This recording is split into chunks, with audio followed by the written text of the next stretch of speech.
नमस्कार दोस्तों, आप सभी का स्वागत है स्टडी विद पारिजात में। आज हम सभी रीतिकाल के एक अत्यंत ही महत्वपूर्ण कवि घनानंद जी के अंतर्जगत के प्रेम के बारे में विस्तार से जानेंगे। तो चलिए शुरू करते हैं। ब्रजभाषा प्रवीण घनानंद जी रीति योगीन स्वच्छंद धारा के सबसे अग्रणी कवि माने जाते हैं। घनानंद जी वह कवि हैं जिनके यहाँ सूफियों की भांति प्रेम लौकिक यानी इश्क मजाजी से परलौकिक यानी इश्क हकीकी तक का सफ़र तय करता है।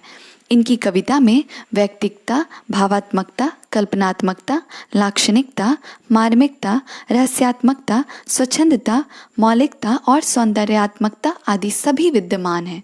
घनानंद की कविता प्रेम का अविचल दृष्टांत है। यहाँ प्रेम वासना नहीं, साधना है, तृप्ति नहीं, तपस्या है। यह एक महासागर है, विवश भाव से जिसका अवगाहन प्रेमी युगल राधा और कृष्ण करते हैं, किंतु बावरी लोग जो इसे थाने से डरते हैं वे किनारे से ही वापस लौट आते हैं। यही नहीं, ज्ञान योग, भक्ति योग और कर्म योग से भी बढ़कर यह प्रेम योग है। यह स्नेह का मार्ग अत्यंत सीधा और सरल है। इसकी पदवी ज्ञान से भी ऊंची है। भूला हुआ पथिक तो इस पर चलता है, पर स्मृति आने पर अपने को चकाचौंध के बीच पाता है। ज्ञानहु ते आगे जाको परम पदवी ऊंची, रस उपजावे तामे भोगी भोग जात गए। जान घनानंद यह अनोखे त्यों प्रेम पंथ, भूले ते चलता रहे सुधी के चकित वै। आइए अब हम सभी घनानंद का प्रेम संबंधी दृष्टिकोण समझते हैं।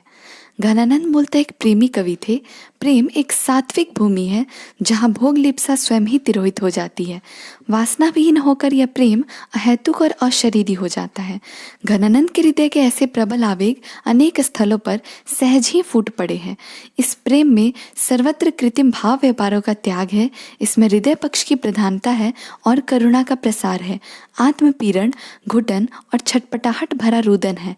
मिलनजन्य उत्कंठा, आत्मनिवेदन, विरहजन्य अंतर्मुखता, मौन मधी पुकार, आत्मानुभूति की प्रधानता, मीन और पतंगों की सी दशा, बादलों की सी साधुता, प्रिय को पाने हेतु आकाश पताल एक कर देने का भाव, पाओ कहाँ हरि हाय तुम्हें, धरती में धसों को आकाश ही चीरो, सहज ही विद्यमान है।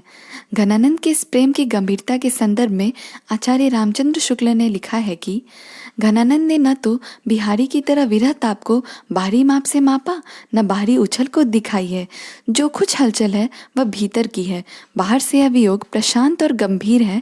न उसमें करवटें बदलना है, न सेज की आग की तरह तपना है, न उछल उछल कर भागना है। यह उनकी मौन मधी पुकार है। इस दृष्टि से देखा जाए तो घनानंद का प्रेम भावात्मक है, शारीरिक नहीं। घनानंद के प्रेम में गांभीर्य है। बिहारी की तरह वो प्रेम को चौगान का खेल नहीं मानते, बल्कि वे प्रेम को एक सीधा स्नेहपूर्ण मार्ग मानते हैं जहाँ तनिक भी चतुराई के लिए स्थान नहीं है। प्रेम के पथ पर वे ही सच्चे लोग चल सकते हैं जो अपना सब कुछ गंवाने के लिए तैयार होते हैं। जो कपटी हैं, बुरे आचरण वाले हैं, वे इस रास्ते पर निर्भय होकर नहीं चल सकते।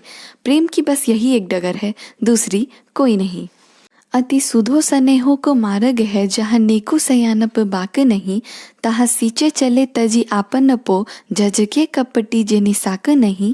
घनानंद प्यारे सुजान सुनो, यहाँ एकत दूसरी आक नहीं, तुम कौन दो पाटी पढ़े हो कहो मन, लेहू पे देहू छटाक नहीं। इन पंक्तियों में प्रेम के सत्यनिष्ठ मार्ग के साथ साथ प्रेमी की निष्ठुरता का भी जिक्र आया है। हम सभी जानते हैं कि रीति काव्य का प्रेम सामाजिक परंपराओं से मुक्त नहीं था, लेकिन घनानंद ने सामाजिक बंधनों की लेश मात्र भी अपेक्षा नहीं की। उन्होंने वैश्या से प्रेम किया। उनके प्रेम में समाज की मर्यादा नहीं है, जीवन की स्वच्छंदता है। घनानंद प्रेम व्यापार में अंतर्मुख थे। वे मौन होकर विरह व्यथा सहते थे।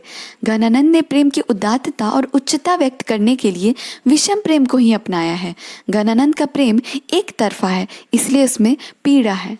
घनानंद की कविताओं में वियोग ही वियोग है। संयोग का भी वर्णन किया है तो उसमें वियोग विद्यमान रहता है और उस विरह में रहस्य भावना का भी अंश रहता है। भौतिक प्रेम का आध्यात्मिक प्रेम में विकास। घनानंद के भौतिक या लौकिक प्रेम का आधार मुगल बादशाह मोहम्मद शाह रंगीले के दरबार की नर्तकी सुजान थी। सुजान वैश्या, जिससे घनानंद को असीम प्रेम था। सुजान के प्रति तीव्र अनुराग ही घनानंद के लौकिक प्रेम का चातक बना। प्रेम को जीवन का सार मानना, उसकी विलक्षण अभिव्यक्ति करना, प्रेम की प्रणय प्रसंगों का चित्रण करना, प्रिय का रीझना, प्रफुल्लित होना, रोमांचित होना आदि भावों का तीव्र आवेग जैसा घनानंद में है वैसा अन्यत्र नहीं।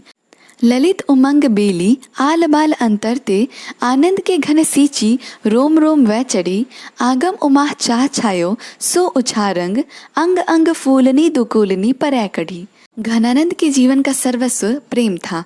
यह प्रेम सांसारिक भी था और ईश्वरोन्मुख भी था। जीवन में प्रेम में निराशा मिलने के कारण उनके प्रेम में एक नया मोड़ आया था और वो भगवतोन्मुख हो गए थे। प्रेमी और प्रेमिका के प्रेम की उत्कृष्टता जब असीम सीमा तक पहुंचती है तब उनमें अभेद की स्थिति आ जाती है और तब वह सारे संसार में प्रियतम के दर्शन करता है। घनानंद के काव्य में यही प्रेम की दिव्यानुभूति है और यही प्रेम का उदात्तीकरण। जब किसी व्यक्ति का हृदय प्रेम की लौकिक सीमा का उल्लंघन करके अलौकिक सीमा में प्रवेश कर जाता है, जगत के सांसारिक बंधनों को छिन्न भिन्न करके आध्यात्मिक भावनाओं के घेरे में लीन हो जाता है, पार्थिव प्रतिमाओं के अनुराग का परित्याग करके अपार्थिव प्रेम में आनंद विभोर हो उठता है, भौतिक प्रेम की दीवारों को तोड़कर आध्यात्मिक भावनाओं के अनंत आकाश में विचरण करने लगता है तथा वैयक्तिक प्रेम की श्रृंखलाओं में आबद्ध न रहकर अगोचर एवं अरूप सत्ता के पवित्र प्रेम में तन्मय हो जाता है, तब प्रेमी की प्रेमा स्थिति अलौकिक क्षेत्र का स्पर्श करने लगती है। आनंद के घन छैल की छवि निरखै धरि ध्यान, इश्कलता के अर्थ को समझै चतुर सुजान, इश्कलता ब्रजचंद को जो बाचै दे चित्त, वृंदावन सुखधाम सो लहे नित्य ही नित्य। यह पंक्तियाँ इश्कलता से ली गई हैं। इससे स्पष्ट है कि कवि के प्रेम का विषय कोई संसारी प्राणी नहीं, परमेश्वर है।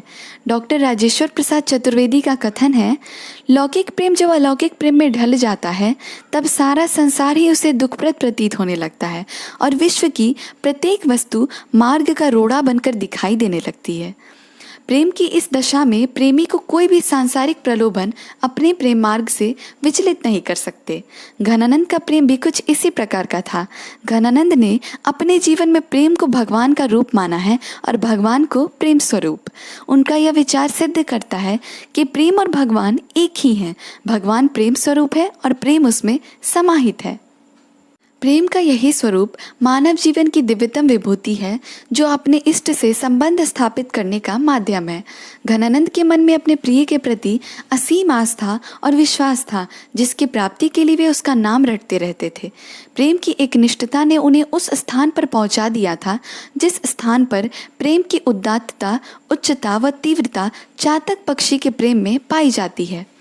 एक आस एक है विश्वास, प्राण गहे बास, और पहचानी इन्हें रही न काहू सोना है। चातिक लो चाहे घनानंद तिहारी और, आठों जाम नाम ले बिसारी दीनी मौन है। घनानंद की प्रेमानुभूति अंतर का स्पर्श करती हुई अलौकिक प्रेम के परम धाम तक पहुंच जाती है जिसमें जीवनगत सत्य अंतर्निहित है। इनका मानवीय प्रेम ईश्वरीय प्रेम का एक कण मात्र है। इश्क मजाजी यानी मानवीय प्रेम के द्वारा ही इश्क हकीकी यानी ईश्वरीय प्रेम की उपलब्धि करना इनका ध्येय रहा है।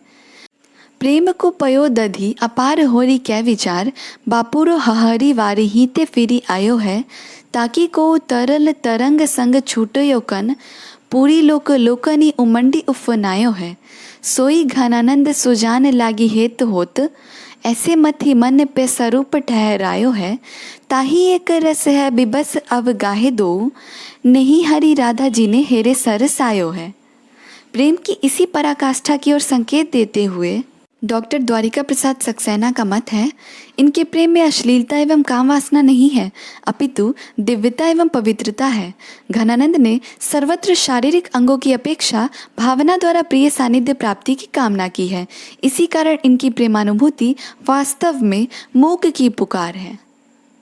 निष्कर्षतः यह कहा जा सकता है कि प्रेम का जितना परिष्कृत और परिमार्जित रूप घनानंद के काव्य में पाया जाता है उतना अन्य किसी के काव्य में नहीं। प्रेम का लौकिक रूप इनके प्रेम का आधार है, परंतु उसका अलौकिक स्वरूप इनके जीवन का। इतना ही नहीं, घनानंद की जितनी तीव्र एवं गहन अनुभूति है उतनी ही उनकी उत्कृष्ट एवं समृद्ध अभिव्यक्ति भी है, क्योंकि घनानंद का सा उक्ति वैचित्र अन्यत्र देखने को नहीं मिलता। उनका सा शब्द वैचित्र किसी भी अन्य प्रेमी कवि में नहीं है। उनकी सी लाक्षणिकता अन्यत्र नहीं दिखाई देती। उनकी सी वक्रोक्तियाँ अन्य काव्यों में नहीं मिलती। उनकी सी लाक्षणिक मूर्तिमत्ता किसी भी रचना में दृष्टिगोचर नहीं होती और उनका सा प्रयोग व चित्र कहीं ढूंढने पर भी नहीं मिलता। निसंदेह वे जितने प्रेम के धनी थे उतने ही भाषा के भी धनी थे और उतने ही अभिव्यंजना के भी धनी थे। इसी कारण हिंदी काव्य की स्वच्छंद परंपरा में घनानंद का शीर्षस्थ स्थान है और उनकी कविता प्रेम की निश्चलता, उत्कृष्टता, सच्चाई व विरह आदि भावों को समग्र रूप से ग्रहण कर प्रदर्शित करती है। धन्यवाद।